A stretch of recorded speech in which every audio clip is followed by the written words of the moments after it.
कुञ्जिकास्तोत्रमुत्तमम् येन मन्त्रप्रभावेण चण्डीजापः शुभो भवेत्।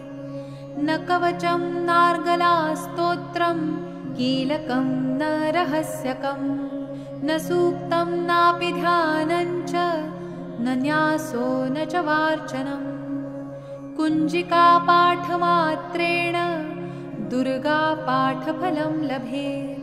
अपि गुह्यतरं देवी देवानामपि दुर्लभम्।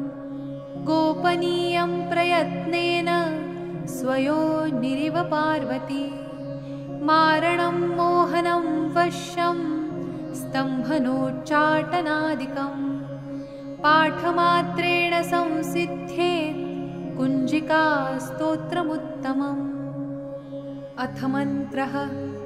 ॐ ऐं ह्रीं क्लीं चामुण्डायै विच्चे।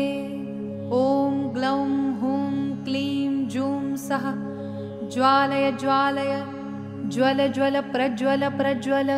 ऐं ह्रीं क्लीं चामुण्डायै विच्चे। ज्वल हं सं लं क्षं फट् स्वाहा इति मन्त्रः। नमस्ते रुद्ररूपिण्यै नमस्ते मधुमर्दिनी। नमः कैटभहारिण्यै नमस्ते महिषार्दिनी। नमस्ते शुम्भहन्त्र्यै च निशुम्भासुरघातिनी।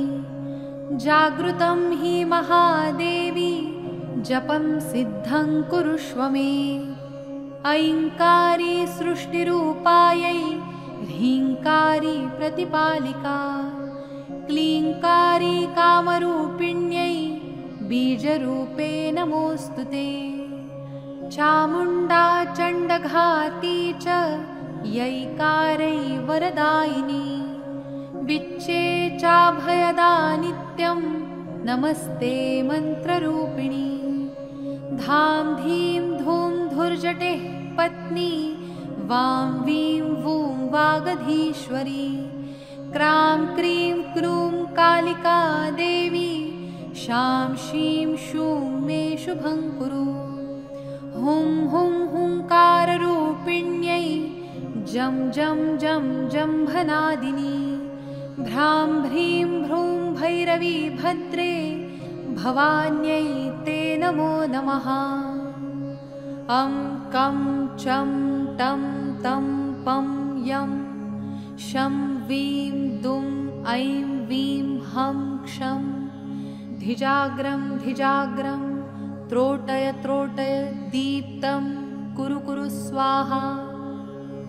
पां पीं पूं पार्वती पूर्णा खां खीं खूं खेचरी तथा। सां सीं सूं सप्तशती देव्या मन्त्रसिद्धिं कुरुष्व मे। इदं तु कुञ्जिकास्तोत्रं मन्त्रजागर्ति हेतवे। अभक्तेनैव दातव्यं गोपितं रक्ष पार्वती।